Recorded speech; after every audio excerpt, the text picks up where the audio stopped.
lights, which are 4 hertz, which is the same melody that our minds are playing at, and so on.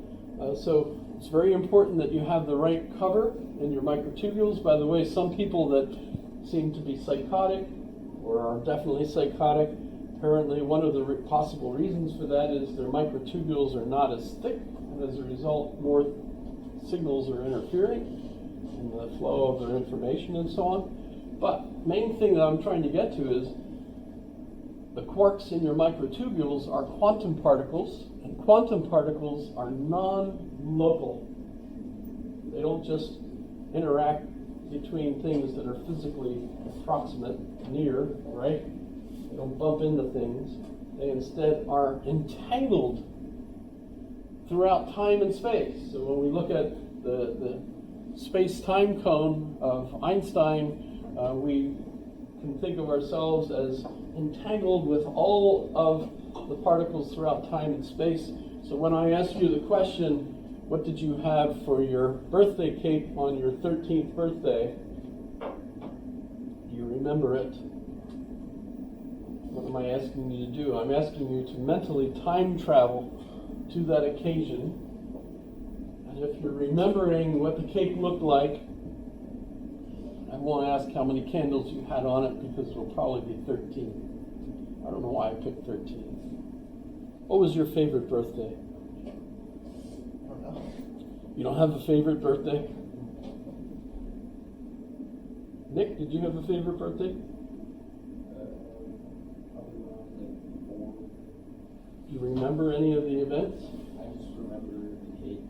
Remember the Mom, Dad. That's all I really remember is messing around with the cake. So what did you just do? According to their theory, your mind is entangled with your mind at that 4-year-old birthday party, right? And so literally, you're visiting your mind at that time and rehabbing the experience that you're remembering, right? So that's how you're remembering things. It's because our brains are entangled throughout all time and space. Yes? So if you can't remember something, are those ties severed? So I can't remember ages 12 or 13. I can't remember anything from those ages. Are my ties to that age cut off? An additional issue, of course, is that we are using our neural network. So the microtubules are in that neural network. And so the neural network has to be healthy for you to access the microtubules that are entangled with that memory. And for example, when you get older and you get what they call plaques on the different neurons, those can interfere with the signal on the neurons, which means I might not be able to access the neurons that house. I'm going way off here because this is new science and they're still trying to figure things out. People are still arguing over all of this stuff. If he looked, let's say, at a yearbook and saw something he did when he was 12, and let's say he remembered it, would that be him just re-accessing the neural part? I would think so. I would think if you're a conscious self, which I'm assuming we all are by that definition, right? That we're constantly engaging our entangled particles with our memories. So if I see Taylor Swift doing Bella Berta or whatever the cat's name was, I remember seeing that. I remember seeing that. I can still see it. The weirdest thing is the ears wiggle, and that's clearly CGI. That they made the ears wiggle. She's not making her ears wiggle. That's not something people have or can do. But so, for them, every conscious moment is a quantum collapse because quantum particles have multiple possibilities in suspension, but the orchestrated part of this theory is that you have a self that is the conductor of your orchestra. So in a sense, you're the one that says, "You're up, where's the bassoon?" Boom, and the bassoon comes, "Oh, yep, that's right, that's right." You know how they do. And one of my roommates in college was a bassoon major, so that's just, jam class. Became a banker. I know, yeah. But in any case, every point of decision or consciousness is such a collapse, so it's constant. So basically, this is an explanation that we're still working on. They're still working, and there's lots of other people that are working on it. In any case, they're trying to figure out what makes us aware of ourselves so that we're constantly monitoring ourselves. I mean, the neural network is definitely part of this. So people like Steven Pinker are certainly part of it. But when they said all this is nonsense. They think of this as sort of magical. Well, it's because it's something we don't really understand yet. But that's how magic. Once you figure it out, it's not magic anymore, right? So this is, clearly something that's fascinating. And what they'll say is that your consciousness is actually a cloud around you. So a lot of the things that people experience, this theory kinds of explains a little bit, right? I remember in the Middle Ages they used to paint pictures of people with a circle around their head, right? We call it a halo in paintings, and in the paintings you think of it as kind of a flat circle, behind their head. What I believe the Middle Ages, St. Augustine and others were thinking is that there's this it's not just in the back, it's like the whole soul is around you by a little bit farther out than the body, right? Because you can sense things out here a little bit, right? And by the way, if you're a person who has the ability to see the aura of people, synesthesia, I believe anybody has synesthesia, you don't have to say. Literally, you can see the aura of people. You ever done that? A little bit. My wife does it. That's really eerie. Because I remember once we were at the PAC listening to the orchestra play, and my wife said, "That violinist has a gray aura." And she said, "That means he's going to die soon." And guess what? By the next concert, he was dead. That's where you start walking away from your wife, because that's eerie. Did you see the parrot have a gray aura? No. She hated the parrot. It bit her. The very first day.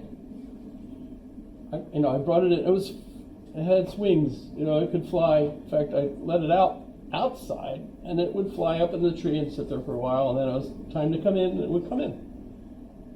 Kind of well-behaved parrot. But in any case, the very first day, she was cooking something. And it flew over and landed on her shoulder. And she held up the spoon. She let it lick, and it went. And it looked at her and it said, "It's very good." What do you feed a parrot? Not that. That's not seeds and stuff. But it learned to say it's very good, so it said that. But a little later on, it bit her. And that was the end of her relationship with it. Anything that bites her, not a friend of mine. Because it hurt when it bit you. Parrots, be careful. I got bit by it the very first time I met it. And I looked at it and I said, "Well, hello to you too," right? And we bonded immediately. Because it figured, okay, if I can bite you and you're not going to be mad at me, I'm with you. And that was pretty neat. It was a used bird though. So it already had its vocabulary. The previous owner had died, and so I adopted this bird. and I was crazy because I was still pretty young at the time. As I was walking along, I started to wheeze. I was walking and I heard, and I realized it was the parrot that was wheezing, as if, you know, I figured the previous owner had wheezed and it adopted it. Sorry. So their argument is we have a material explanation for this, although today it's odd that we don't think of subatomic as material, because subatomic is, strictly speaking, not material, right? And yet it's physically there, right, as energy in an arrangement, and this energy is interacting, and as a result we're entangled with the non-local universe. Best person to explain that, I think, is Brian Greene.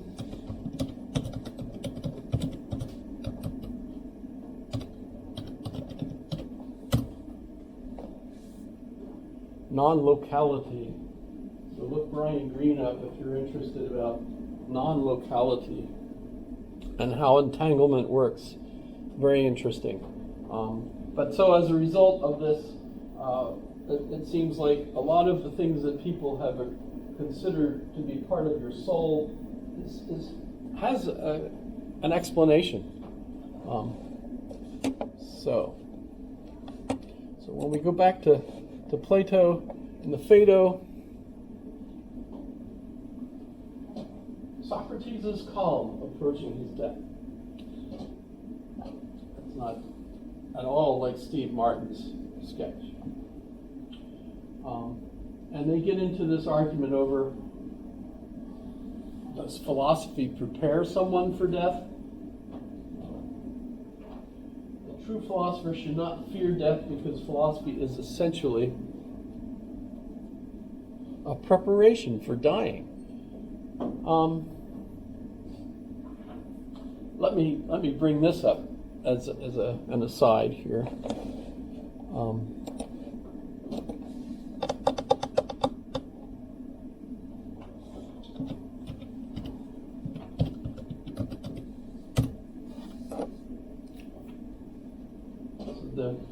There is the concept of an axial age.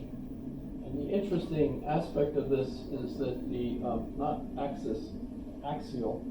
And this particular time period is when Socrates lived, when the Buddha lived, and when Master Confucius, right, lived, right?